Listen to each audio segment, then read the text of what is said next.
काय झालं? आले नाही, महादरवाजा पावतर जाऊन आलो, तर सरदार जाधवराव आल्याची काही खबर नाही. अगं बाई, मग थांबले कुठे? कुणी बाहेरच्या बाहेर गाठलं तर नसल. कोणी? कान भरणारे काही कमी आहेत व्हय? तेही आहेच, पण दारात त्या आम्हाला आत्ता भेटले असते तर दोन गोष्टी सांगता आल्या असत्या त्यांना. कारण बत्ताशीबाई शेवटपर्यंत आपल्या सोबत होत्या. आपण किती विनवलं होतं त्यांना, पण तरी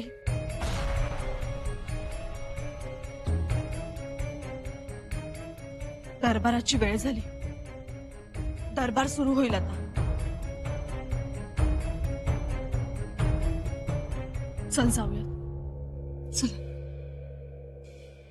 महाराणी साहेब, आपल्या एका साध्या सवालानं दरबारात मोठा पेच उभा राहिलाय. पण तर तुम्ही म्हणा साधा सवाल, पण खरं तर ती एका आईची काळजी आहे. आमच्या मुलीचं काय. आणि महाराणी साहेब नेहमी सत्याच्या बाजूने उभे असतात. परंतु याचा सोक्षमोक्ष लागावाच आज. तोच प्रयत्न असेल आमचा. या सरनोबत.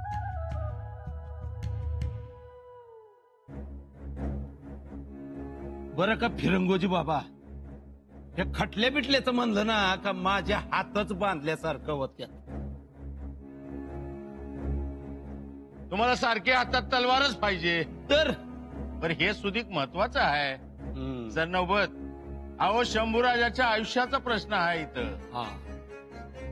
एकदा का कान फाट्या नाव पडलं की पडलं म्हणून मी गप आहे. एकदा का आवई उठली काही युवराज स्वराज्यद्रोही आहेत काय मग सपलंच. मग लोक बसत्याल रवंत करत. या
महाराज, दरबाराचे कामकाज पुढे सुरू करण्यास परवानगी द्यावी. परवानगी आहे महाराज आणि कुलमुख्त्या, काल राणी साहेबांनी जो राणूबाई सरकारांबद्दलचा मुद्दा उपस्थित केला त्याचे निराकरण करणे हा आजच्या निवाड्यातील महत्वाचा भाग आहे. हो, म्हणजे शंभूराजेंमुळेच राणूबाई साहेब मोगलांच्या छावणीत अडकल्या. आणि याला कारण शंभूराजेच आहेत. साफ खोट आहे हे. राणूबाईंच्या अडकण्यात शंभूराजा अजिबात जबाबदार नाही. मग कोण जबाबदार आहे? त्या स्वतःच आहेत.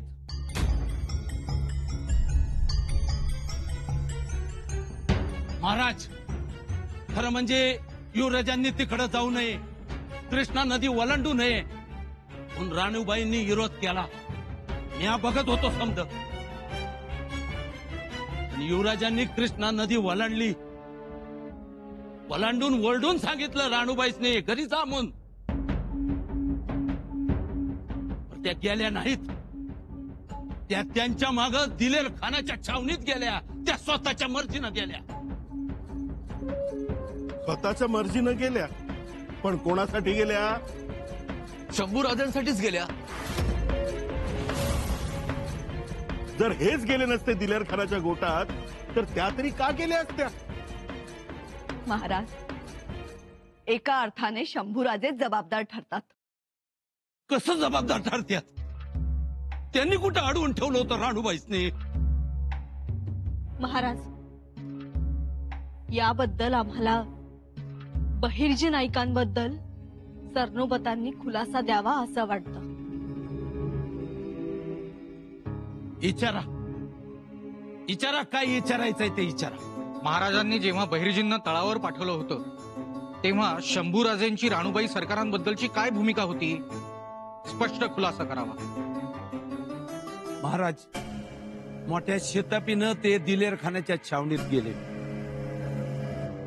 शंभूराजासनी राणू अक्कासनी भेटले. तिथनं निघण्याचा बेत सुद्धा त्यासनी सांगितला. पण शंभूराजांनी निघण्यासाठी ठाम नकार दिला. राणूबाईंचं काय मत होतं? शंभूराजे परोपरीनं समजावून सांगत होते. पण राणू अक्का बी तेवढे जिद्दी, त्यांनी नाही म्हणून सांगितलं. साहेब ऐका, आमचा हात जोडतो तुम्हाला. आमचा भाऊ एक जिद्दी तर आम्ही 7 जिद्दी आहोत. आता गेलो तर तुमच्या बरोबरच. म्हणजे जर तेव्हा राणूबाई हो म्हणाल्या असत्या तर स्वराज्यात सुखरूप येऊ शकल्या असत्या. तर महाराज,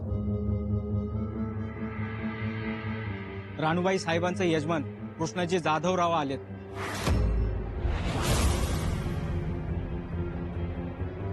दरबारात यायला निघालेत.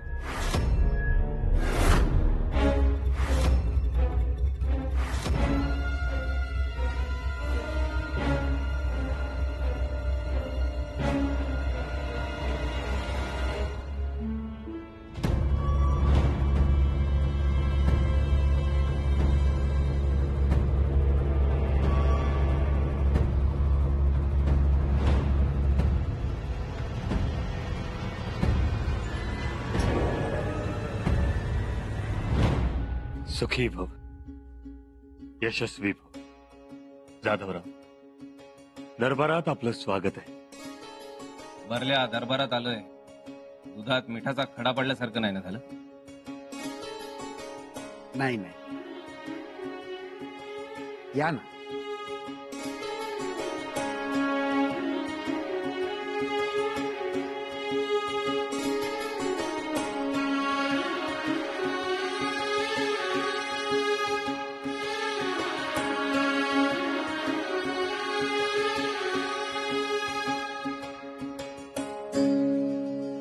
तुमचं दरबाराचं काम चालू राहू दे पुढं.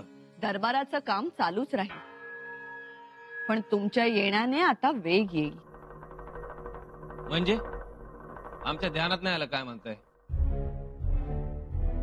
विषय राणूबाईंचाच, म्हणजे तुमच्या मंडळींचा सुरू आहे. इथं जिकडं तिकडं आमच्या मंडळीचाच विषय चालू आहे. गावात तोच विषय, घरात तोच विषय, दारात तोच विषय. राणूबाईचं काय झालं, नाहीतर जाधवाच्या बायकोचं काय होणार? अहो, वाईत कृष्णामाईच्या खळखळाटा परीस ह्यो आवाज मोठा आहे. जाधवराव, महाराज लय भांडावून सोडले. भांडावले का तर राणूबाईचं काय होणार? हो, लोक विचारणारच. हो, आणि अशा वेळी चौकशी जास्त करतात. आम्ही कोणाकोणाचं ऐकावं आणि किती ऐकावं?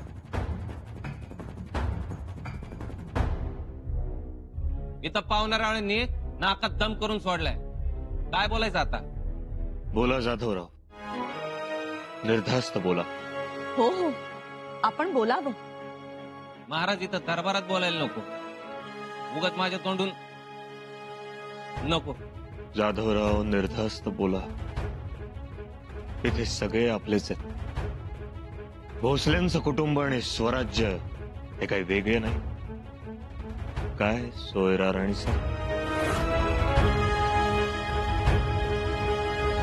बोला. महाराज, मला नका बोलायला लावू, तेच बरं आहे. हे पहा जाधवराव, आम्हाला सगळ्या गोष्टींची कल्पना आहे. गेले कित्येक दिवस राणूबाई सासरी नाहीत. 22 महिने 7 दिवस महाराज या सासरी नाही. माझ्या आई तर लय चौकशा करते. बाप वेशीवर जाऊन बसतोय, सुनबाई येईल मेणा कधी दिसतोय म्हणून. पण महाराजांनी निरोप कसा धाडावा ना? व्याही झाले तेव्हा राज होतं, आता छत्रपती झाले.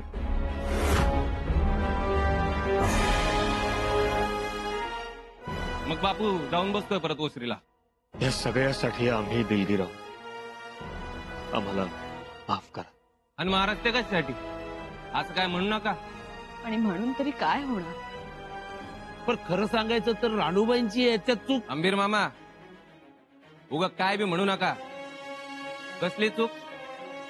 उलट ती जे वागली ना, त्याला वाघिणीचं काळीज लागतं.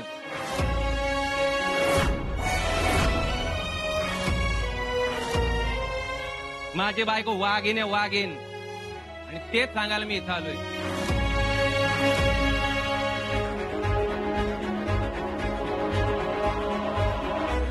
राणूबाईंची काळजी आम्हाला नाही, आणि त्यात शंभूराजा त्यांच्या सोबत असतील तर मुळीच नाही. परंतु एवढे दिवस अहो पंत, आम्ही मोहिमेला जातो तेव्हा ती आमची वाट बघते. आता ती मोहिमेवर गेली, आम्ही त्यांची वाट बघतोय. आम्हाला काय बी तक्रार नाही, उलट आम्हाला अभिमानच आहे तिचा. पण तरीही तुम्हाला जो त्रास होतोय, घरादाराला जी तकलीफ होते ती नाही. तकलीफ काय नाही, त्रास नाही. पण बायको दिलेर खानाच्या छावणीत म्हणजे पंत, माझी बायको काय खालच्या आळीची सरू किंवा वरच्या आळीची पारू नाही. रायगडाच्या राजाची लेख आहे. ती गुरावासरांच्या दावणीला नाही तर शत्रूच्या छावणीतच असणार. परंतु छावणीत भलाबुरा प्रसंग येऊ शकतो. पोटातल्या अंगठी झर आहे. येळ प्रसंगी झर खाऊन मरल ती. पण तवापत्र 10 जणांनी फाडून खायला बसली ती.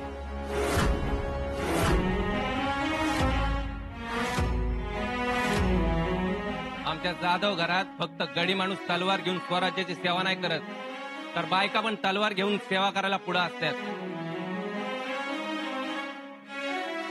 वाईला अफजल खानाचा तळ होता तेव्हा आमच्या आजीनं तळघरात 50 गणिम कोंडून मारल्यात. जाधवराव, तुमच्या जाधव घराण्याचा आम्हाला अभिमान वाटतो. शिवाय तुम्ही ऐन वेळी येऊन या निवाड्याचा निकालच लावला. आता इच्छा फक्त एवढीच महाराज, शंभूराजांना आणि राणूबाईंना, या दोघा भाऊ बहिणींना लवकर स्वराज्यात घेऊन या. तुमच्या मनासारखंच होईल महाराज. गडावर या निवाड्याचं कुतूहल होतं. शंभूराजांनी फितुरी केली, स्वराज्यद्रोह केला. परंतु एकूणच साक्षी पुराव्यानुसार एवढंच नाही तर राणूबाईंच्या छावणीत राहण्यातही युवराजांचा काहीच दोष नाही. म्हणून हे न्यायासन युवराजांना निर्दोष घोषित करत आहे.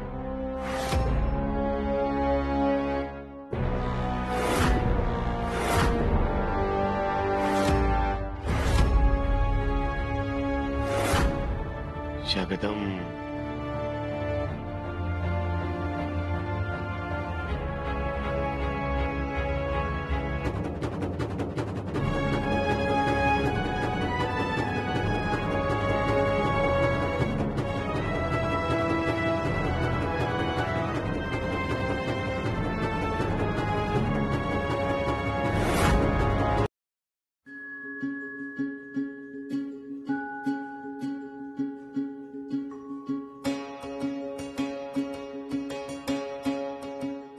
याचा अर्थ सुनबाई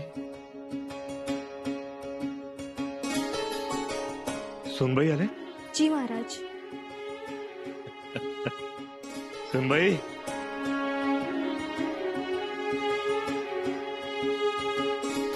आयुष्यमान हो, सुखी हो.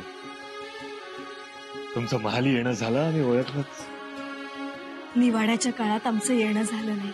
सुनबाई, आज तुम्ही एक खूप मोठी लढाई जिंकला. खरं तर आम्हाला काळजीच होती. शंभूराजे जर स्वराज्यद्रोही ठरले असते तर आम्ही रयतेस काय सांगणार होतो. पण तुम्ही त्यांची कवच कुंडल बनून आलात. मोठीच कसरत होती आबासाहेब. पण शेवटी माशी निखाऱ्यावर बसली नाही आणि बसूही शकत नाही हे सिद्ध झालं. त्यात जाधवरावांनीही मोठी भूमिका घेतली. सुनबाई, एक बाप म्हणून आमच्या लेकाचं आणि जावयाचं खरंच खूप कौतुक वाटतं आम्हाला. आणि त्याही पेक्षा जास्त कौतुक वाटतं ते तुमचं. हा निवाडा अत्यंत संयमानं हाताळलात तुम्ही. खरंच आत्मभान दाखवलं. या सगळ्यावरून शंभूराजांबद्दलचं तुमचं प्रेम आणि तुमची निष्ठा मला दिसून आली. आम्ही कृतार्थ झालो. सुनबाई, सुनबाई मागा. आज तुम्ही जे मागाल ते देऊ तुम्हाला. देव दुर्लभ छत्रपती आमचे आबासाहेब असताना आम्हाला आणखीन काय हवंय? आबासाहेब, आपण आमच्यावर टाकलेली जबाबदारी आम्ही निभावू शकलो, हीच आमच्यासाठी मोठी गोष्ट. तरी देखील मागा. आज तुमच्या शब्दाचं मोल होईल. मागू ते द्याल? मागून तर बघा. युवराजांना स्वराज्यात परत आणावा.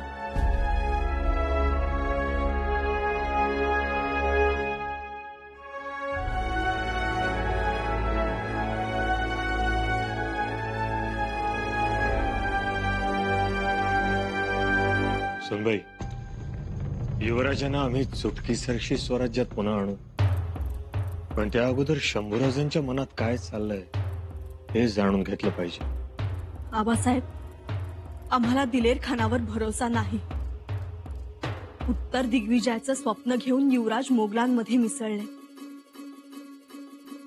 एकीकडे त्यांच्या स्वप्नांचा अंदाज नसलेली माणसं, त्यांचा हेतू, त्यांचं वागणं यांना समजत नाही. आक्षेप घेत राहतात. त्यांना बेदखल करण्यासाठी सगळीकडे मशगूल असतात. तर दुसरीकडे कौरव सेनेत शिरलेल्या अभिमन्यूप्रमाणे युवराज औरंगजेबाचा चक्रव्यूह तोडण्यासाठी सतत एकाकी झटत आहेत. त्या अभिमन्यूस मदतीसाठी कृष्णार्जुन पोहोचले नाही, पण यावेळी युवराजांना ती मदत मिळायला हवी. फार फार गरजेचं आहे आबासाहेब.